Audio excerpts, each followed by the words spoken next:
طور پر پھپھیڑوں کے بھی جس طرح انسانی جسم کے 3 بنیادی مزاج ہوتے ہیں، اس طرح پھپھیڑوں کے بھی بنیادی 3 مزاج ہوتے ہیں۔ پہلا مزاج پھپھیڑوں کا جو ہوتا ہے وہ اعصابی ہوتا ہے۔ اعصابی مزاج میں بہت زیادہ بلغم ہوتا ہے، بلغمی کھانسی ہوتی ہے، بلغم زیادہ آتا ہے اور سانس گھٹتا ہے، اس کو ہم بلغمی دمہ بھی کہتے ہیں۔ نمبر 2، دوسرا ہے عضلاتی امراض پھپھیڑوں کے، جن میں پہلے نمبر پہ دنیا میں مشہور ترین مرض جو ہے وہ ٹی بی ہے، ٹیوبرکلوسس۔ وہ جو نالیاں ہیں، نالیوں کا کلوز ہو جانا یا بند ہو جانا اور ان میں خشکی پیدا ہو جانا اور عضلاتی تحریک کی وجہ سے ان کے جو ہے وہ سانس کے لینے میں تنگی ہونا، یہ دوسرا مرض ہے۔ تیسرا مرض ہے پھپھیڑوں میں پانی پڑ جانا۔ پھپھیڑوں میں پانی پڑ جاتا ہے، پھر ڈاکٹر لوگ سرنج سے پانی نکالتے ہیں، پانی نکالتے رہتے ہیں، کہتے ہیں کل آنا پھر نکلوا لینا، کل آنا پھر نکلوا لینا۔ حالانکہ حقیقت یہ ہے کہ اس بندے کا اگر مزاج تبدیل کر دیا جائے تو پانی خود بخود ایواپوریٹ ہو جاتا ہے، خود بخود ختم ہو جاتا ہے، خود بخود بندہ ٹھیک ہو جاتا ہے۔ تیسری جو خطرناک بیماری ہے خدی، اس میں خدی دمہ بھی ہوتا ہے۔ خدی دمے کی حالت کیا ہے کہ پیلے رنگ کا بلغم بھی آتا ہے اور شدید قسم کی گلے میں جلن ہوتی ہے کھانسی کے دوران۔ یہ بڑا مسئلہ ہے، شدید قسم کی جلن ہوتی ہے گلے میں کھانسی کے دوران اور پیلے رنگ کا بلغم آتا ہے۔ یہ خدی دمہ بھی کہلاتا ہے اور خدی کھانسی بھی کہلاتی ہے۔ اور اس طرح سے یہ تیسرا اعصابی، عضلاتی اور پھر خدی۔ عضلات میں تو بہت ساری بیماریاں پھپھیڑوں کی، لیکن عرف عام میں 2 ہی بڑی بیماریاں، ایک ہے ٹی بی اور دوسرا ہے پھپھیڑوں میں پانی پڑ جانا۔ اور اعصاب میں بلغم کا، سفید بلغم کا زیادہ آنا، گلے میں پھنسنا، کھانسی کا ہونا، سانس کی تنگی کیونکہ بلغم بھرا ہوا پھپھیڑوں میں، اس طرح سے یہ ہونا۔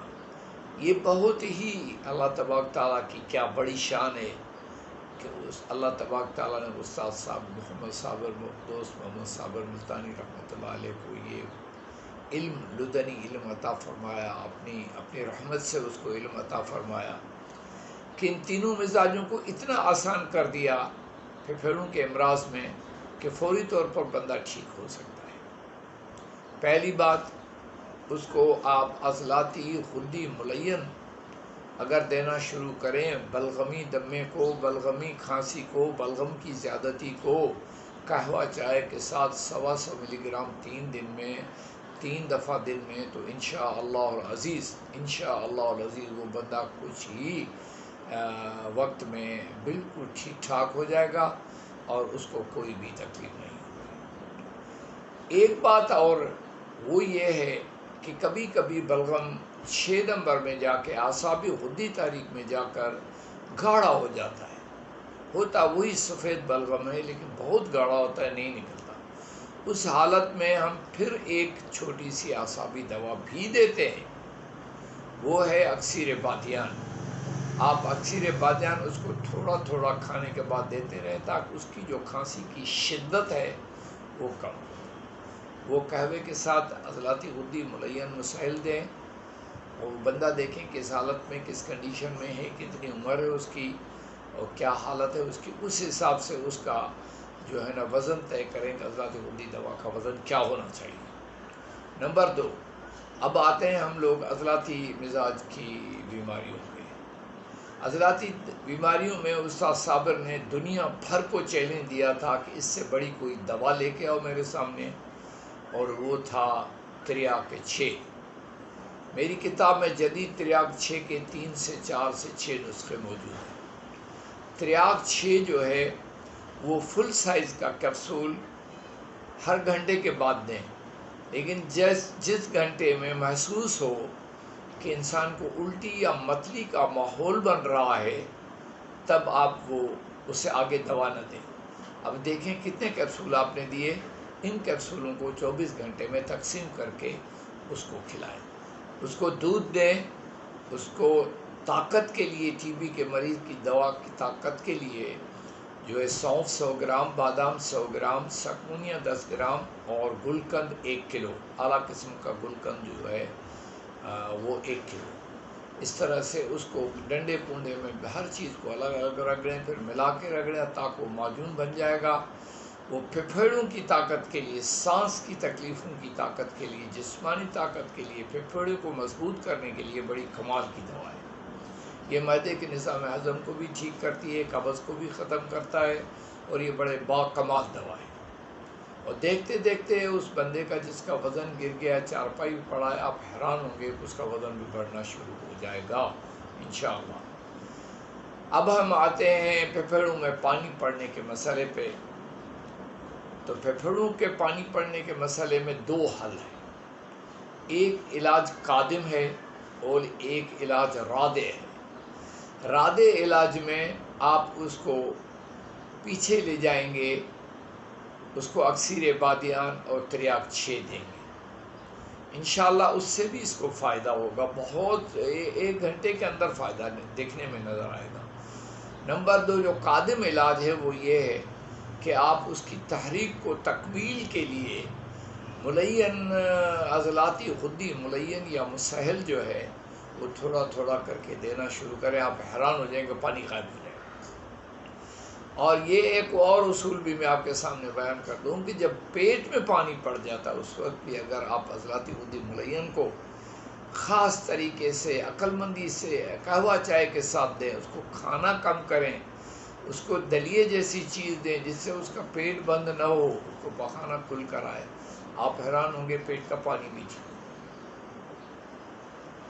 اس طرح سے باقی رہ گیا آپ کا خدی عضلاتی کھانسی یا خدی دمہ، اس کے اندر جلن ہوتی ہے سینے میں، گلے میں، منہ میں، اور زبردست زور لگانے کے بعد بلغم آتا ہے، وہ بھی پیلے رنگ کا۔ یہ چیز اکثر طور پر جو لوگ سگریٹ پیتے ہیں اور حقہ پیتے ہیں ان کو یہ بیماری زیادہ لاحق ہوتی ہے، کیونکہ سگریٹ کا دھواں عضلاتی ہے تو وہ ریئیکٹ کرتا ہے اعصاب پہ، جب اعصاب پہ ریئیکٹ کرتا ہے تو وہ غدی مزاج بن جاتا ہے اور وہ گاڑھا ہو جاتا ہے جو ہے بلغم، اور وہ نکلتا نہیں، بڑی زوروں سے نکلتا ہے۔ آپ نے دیکھا ہوگا کہ سگریٹ کے ہر کش کے ساتھ ایک دورہ کھانسی کا پڑتا ہے، جوان کو تو نہ پڑے لیکن 40 سال کے بعد شروع ہو جاتا ہے۔ یہ سگریٹ اتنی بری چیز ہے کہ میں سمجھتا ہوں کہ زہر کھانے کے برابر ہے۔ اگر آپ اس کی ایک پھونک بوتل میں مار کے ڈھکنا بند کر دیں تو کچھ دنوں کے اندر بوتل پوری کی پوری کالی ہو جائے گی، اس کے اندر کالا ڈامر بن جائے گا۔ تو آپ ڈامر کیوں استعمال کر رہے ہیں بھائی؟ مسلمان ہیں آپ، انسان ہیں، اچھے انسان ہیں، آپ ڈامر کیوں استعمال کر رہے ہیں؟ اب ہم آتے ہیں خدی دمہ اور خدی عضلاتی کھانسی جو ہے اس کے بارے میں بات کرتے ہیں۔ اس میں اکسیر بادیان اور شدید پان کھانے سے پہلے پانی سے دیں، اور کھانے کے بعد اکسیر بادیان اس کو چوسنے کے لیے دیں، کم سے کم 4 مرتبہ دن میں اس طرح کریں، اور پانی گرم ہو، ٹھنڈا نہ ہو، تاکہ بلغم ہلکا ہو کے نکلنا شروع ہو جائے اور تحریک بھی تبدیل ہو جائے اور وہ بندہ بالکل ٹھیک ہو جائے۔ اس طرح سے پھپھیڑوں کی بیماریوں کے سلسلے میں ایک اور بات کروں گا، بہت بڑی بات ہے، وہ یہ ہے کہ آج کل جو ڈبل نمونیا ہے جس کو کرونا کہا جا رہا ہے، اتنا ڈھنڈورا پیٹا جا رہا ہے۔ اگر آپ ریڈیو پہ خبریں سنیں تو 90% خبریں کرونا کی ہوتی ہیں، ٹی وی پہ خبریں سنو تو 90% خبریں کرونا کے بابت ہوتی ہیں، حالانکہ ایسا کچھ بھی نہیں۔ جب 1% تھا جب بھی اتنا ہی ڈھنڈورا تھا، اب سنا ہے کہ 20% ہو گیا، 20% دوسرے ہونا ہے، کیونکہ عید جو آ رہی ہے، عید کی نماز ہوگی، قربانیاں ہوں گی، تو یہ تو بڑھنے کی علامات انہوں نے ظاہر کرنی ہے۔ اللہ ان کو ہدایت دے، اللہ کرونا سے ہمیں محفوظ فرمائے، اللہ ہماری رحم کرے ہمارے حال پر۔ کرونا کے مریض کو ادرک، لہسن، پودینے کے پتے اور اجوائن دیسی، اس کا 1 گرام لے کے خوب کوٹیں، اور 4 کپ پانی میں ڈال کر ابالیں. جب پانی 1 کپ رہ جائے تو اتار کے تازہ تازہ شہد ڈال کے اس کو پلا. اللہ نے چاہا تو 3 وزن سے اس کی جو کورونا کا جو مسئلہ ہے وہ حل ہو جائے گا. اور اکثیر بادیان اگر وہ پھیپھڑے اس کے آکسیجن جذب نہیں کر رہے، انتہائی عضلات میں چلے گئے ہیں، انتہائی ڈبل نمونیا میں چلے گئے ہیں، تو اکثیر بادیان وہاں بھی ایک معجزاتی کام کرتا ہے اور بڑا کمال کا کام کرتا ہے. جو ہے نا فوری طور پر قدرت قادر کریم کی قدرت کی وجہ سے اس کا بڑا کام ہے. مجھے امید ہے یہ ویڈیو آپ کو پسند آئی ہوگی. اگر آپ کے سامنے آتی ہے تو آپ اس کو سبسکرائب کریں، اس کے بیل آئیکن کو دبائیں، شیئر کریں، پوری دنیا تک اس کو پہنچائیں تاکہ تمام انسانیت ہماری باتوں سے مستفید ہو سکے. وما علینا الا البلاغ المبین.